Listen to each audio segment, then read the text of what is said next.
Ohayou gozaimasu. I hope everyone's new year, everyone's 2026 is off to a strong start, a warm start. I hope there aren't people suffering too much with adverse weather conditions. For my first real video of the new year, I am throwing a little bit of a curveball out at you all, and I may well follow this up with a related curveball. I've been doing some work that I will be publishing on my website very, very shortly. Watch this space here. On films made by international directors, by non-Japanese directors in and about Japan. And I'm covering the period of the post-World War II era when Japan was for a time occupied by SCAP, the Allied forces officially, but essentially America, and during which there began to emerge a slew of films that were set in Japan and that showed a kind of nascent curiosity, even fascination with the country. And I'm going to cover more recent years, more or less the last 20, 25 years, in which there has similarly been a slew of both art films, films like Abbas Kiarostami's Like Someone in Love, and popular films, genre films, Kill Bill, Bullet Train, what have you, again made in and about Japan. And I've been writing about these, collating their quote-unquote take on the country. And I thought what would be interesting as a complement to that would be to look at some films that are not made in Japan, that are made internationally, but that in some ways take inspiration from Japan or copy or are influenced by something to do with Japanese cinema, to do with Japanese culture. And what better place to start than with what I regard as one of the great French films ever made, perhaps one of the great films period ever made, Jean-Pierre Melville's, the great Jean-Pierre Melville's 1967 hitman thriller, quasi film noir, Le Samourai, featuring the late, now unfortunately, Alain Delon in perhaps his most iconic role, his career defining role, a role that he spent many years afterwards offering twists and turns upon, but which he never bettered. Now, for those of you who don't know this film, and if that's you, then you need to rectify this unforgivable oversight immediately. No ifs, no buts, no excuses. This is a film that is steeped in popular American genre cinema. A lot of Jean-Pierre Melville's films are similarly steeped in gangster films and film noirs from America. He was a great advocate and devotee of these films. He dressed himself like a gangster. He apparently associated, at least on the periphery of the Parisian underworld, with gangsters himself. So he sort of took an influence in his personal life. And Le Samurai is perhaps the apex of this. It's based loosely on a 1942, I think, film noir starring Alan Ladd called This Gun for Hire.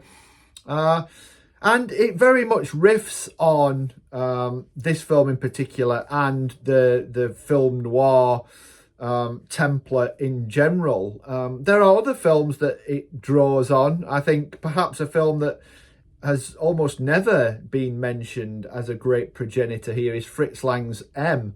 There is a lot, certainly towards the end of this film, that owes quite a bit to Fritz Lang's great film M, in terms of its narrative bifurcation between career criminal and cop, and the way that the former is pursued and has a net placed over the city in search of him.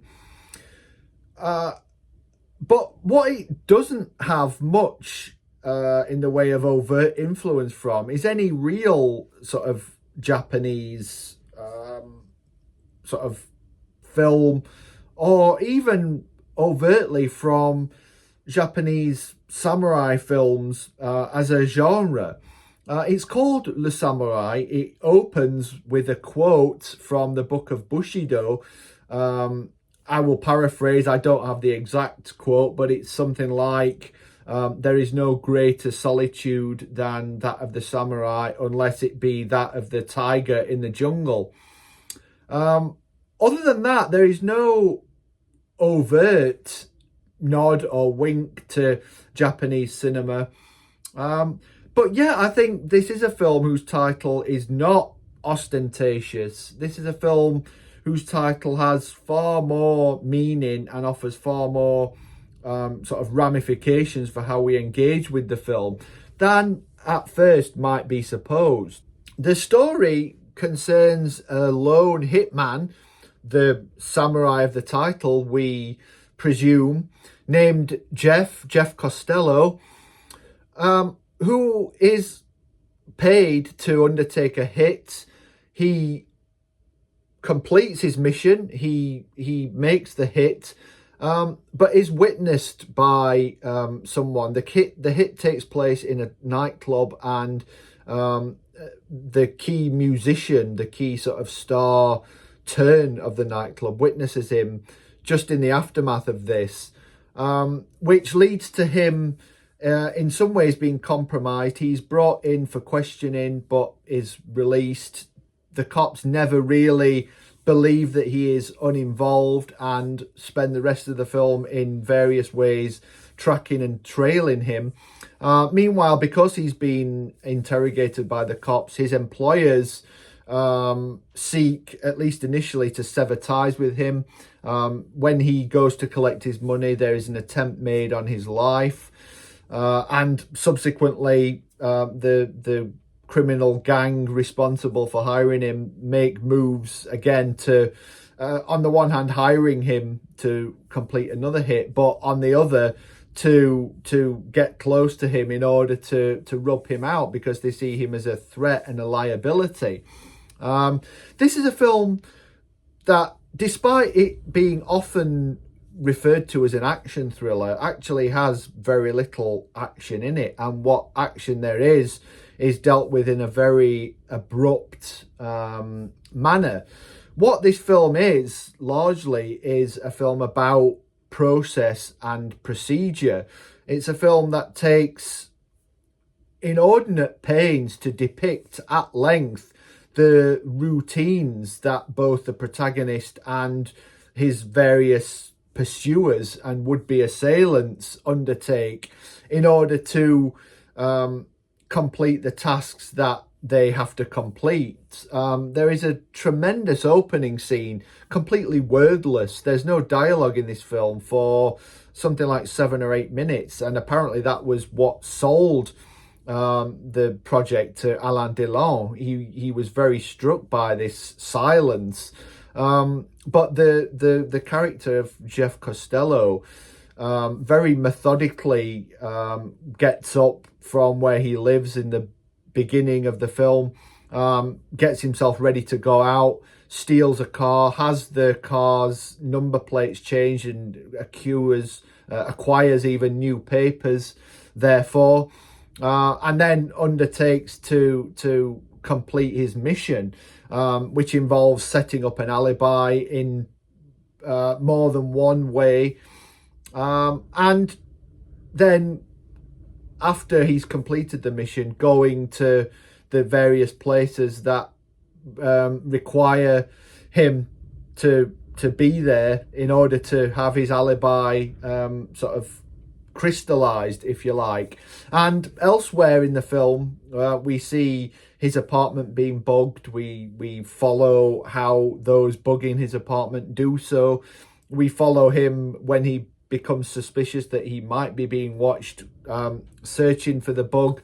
There's a terrific set piece towards the end where seemingly the whole of Paris's police force is deployed in various ways to track and trail Costello on the Parisian underground, on the metro, and the film takes inordinate, completely narratively, so almost irrelevant pains to show how he is pursued and how he goes about trying to escape from his pursuers. So this is a film very much about process, about procedure, about the way that all the various characters commit to the life that they lead and commit to a certain identity, commit to a certain trajectory that is ultimately very fated. I think one of the ways that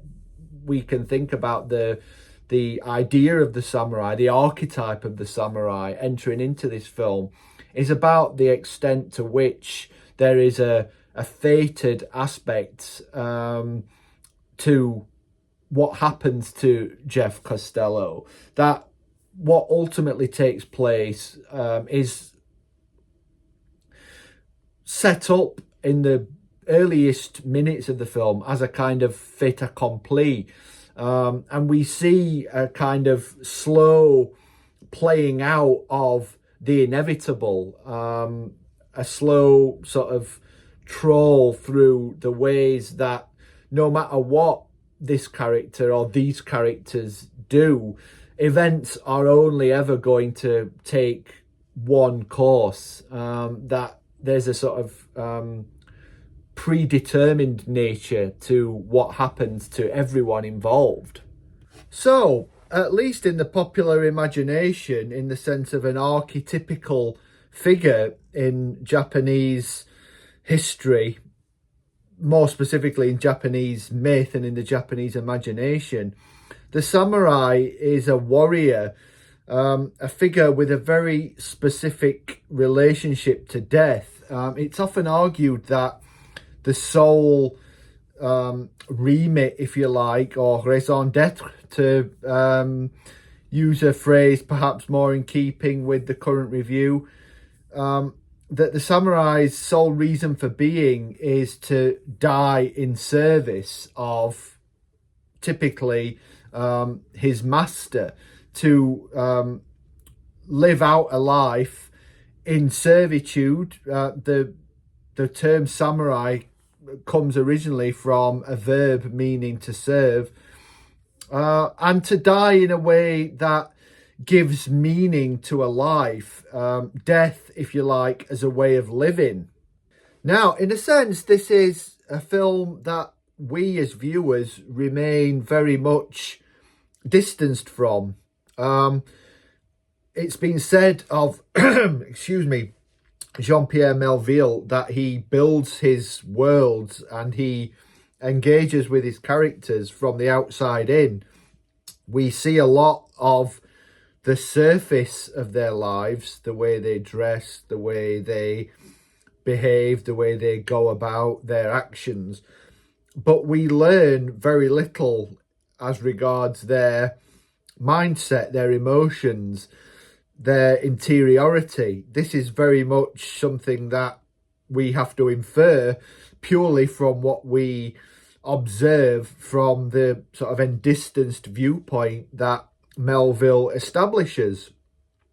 And again, Le Samurai is a perfect case in point here. As I've already said, we look on while Costello and his antagonists undertake in very minute detail and at protracted length the actions that sort of forge the course of their trajectories over the narrative. What we get from this is a sense of recognizing a certain archetypical iconography, if you like. The trench coat and the hat that Jeff Costello is very wedded to, something that he takes a lot of care in fashioning, the way it looks, the very precise way that it looks. And this is something that Melville and Delon engaged in.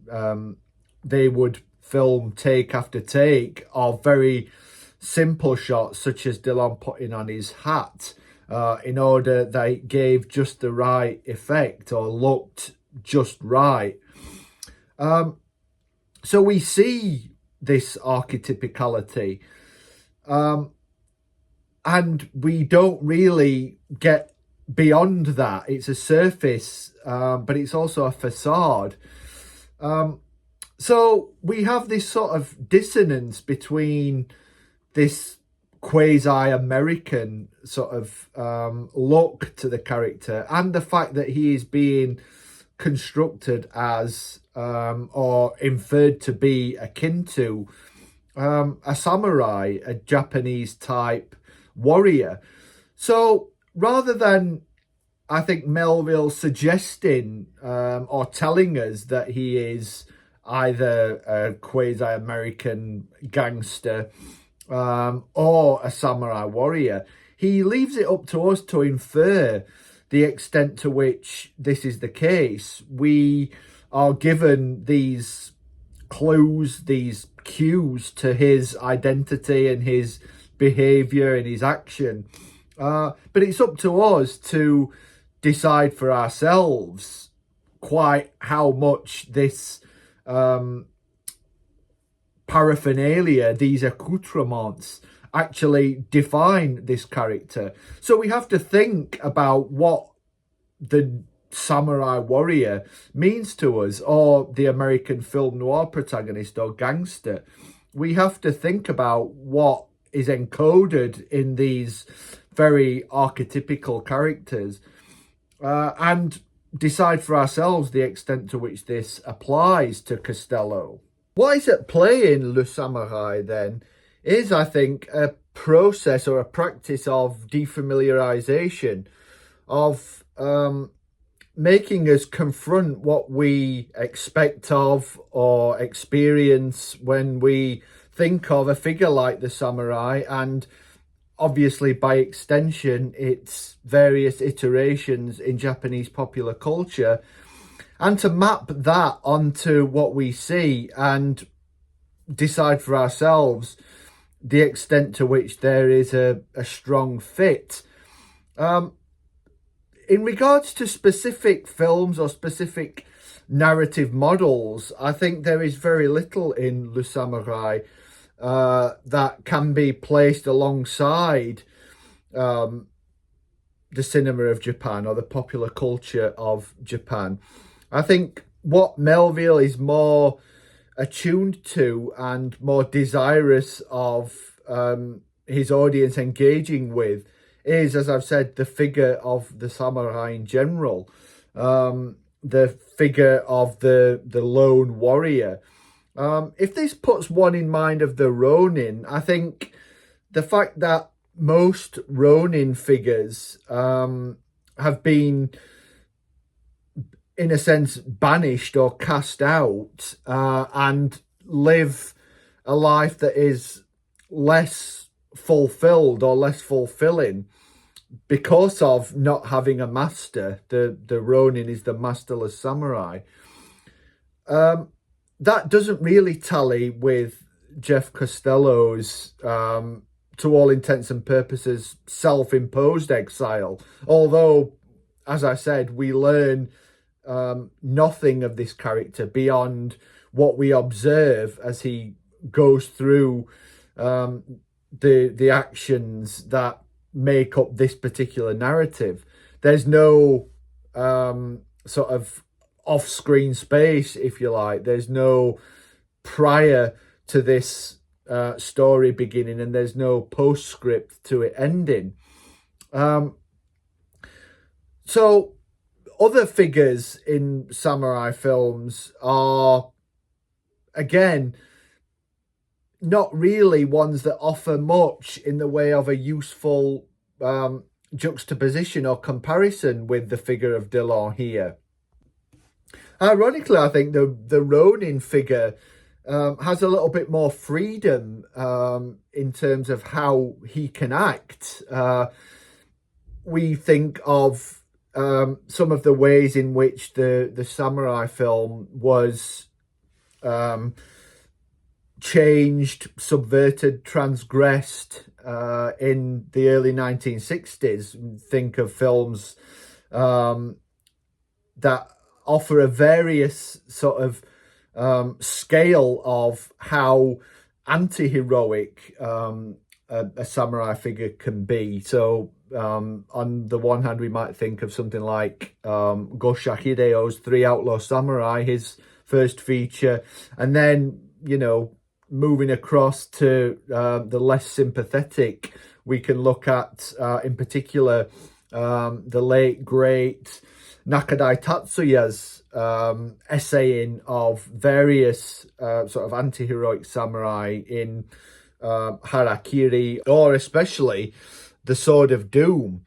There is a sense here that existing outside of the confines of any clan or any family is something that sort of twists a samurai's psyche on the one hand, but also sort of enlivens, if that's the right word, I'm not sure it is, the possibilities of how a samurai can engage with the world around it in times in which either the samurai is a less sort of potent social presence, as in, you know, you think about the Meiji Restoration and films set in the late 19th century on the one hand, or where the samurai is shackled to a very recondite existence before that. I think, you know, films set in the Tokugawa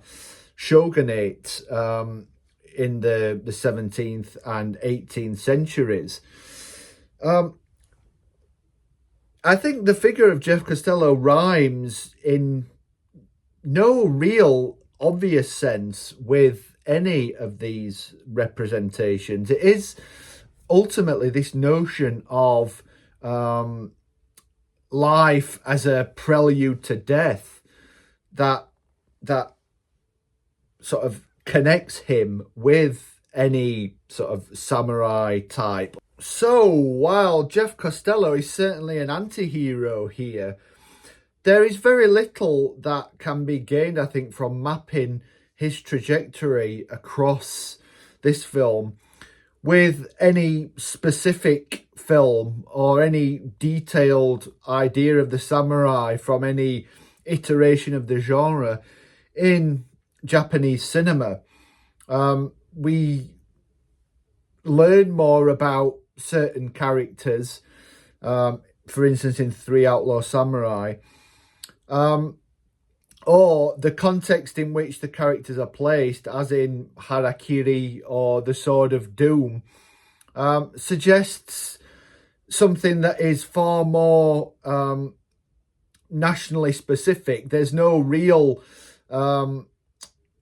commonality to the context in which the characters in these films act or react, and Costello in Le Samurai. And Melville really doesn't suggest any such commonality.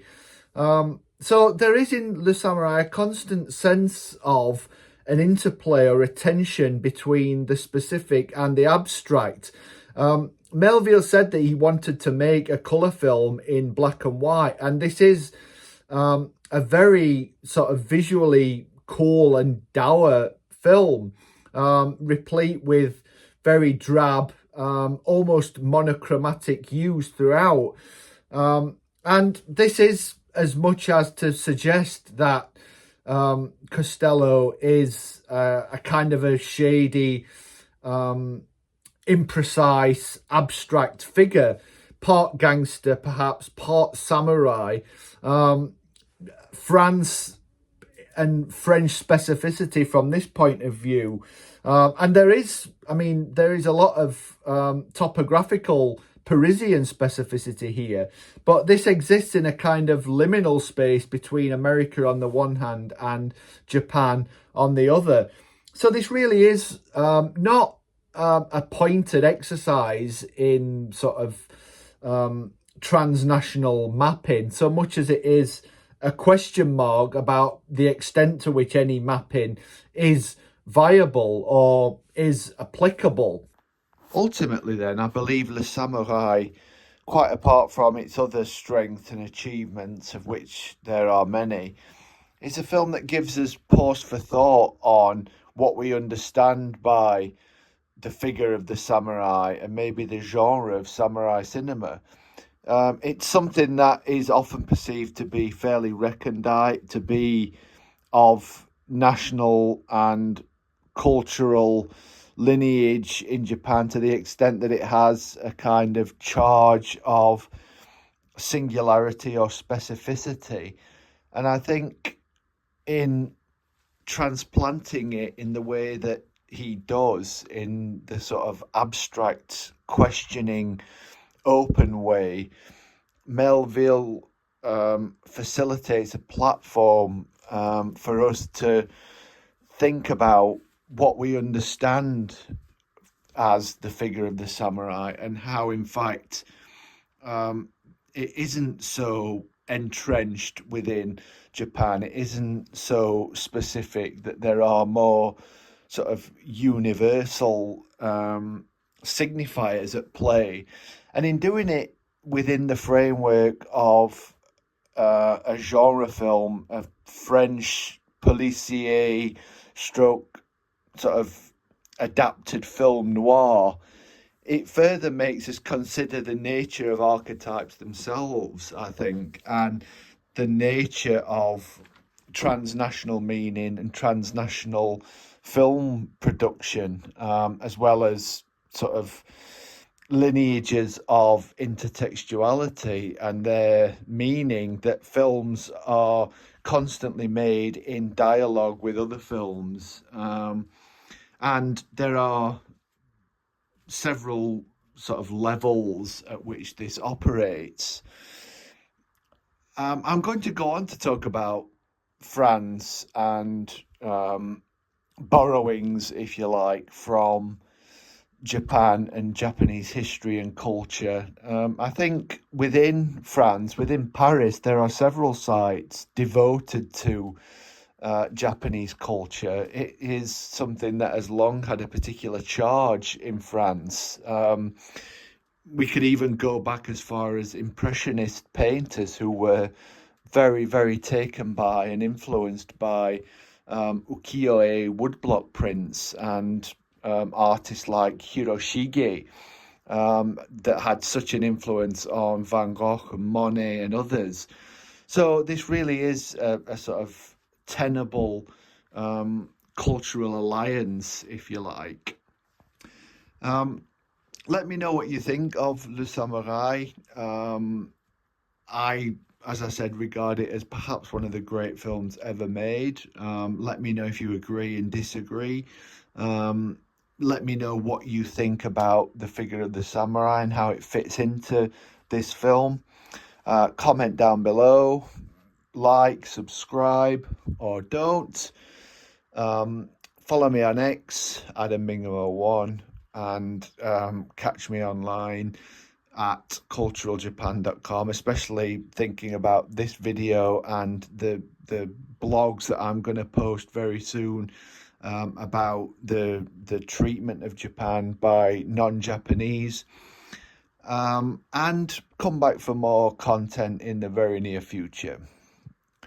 Sayonara for now.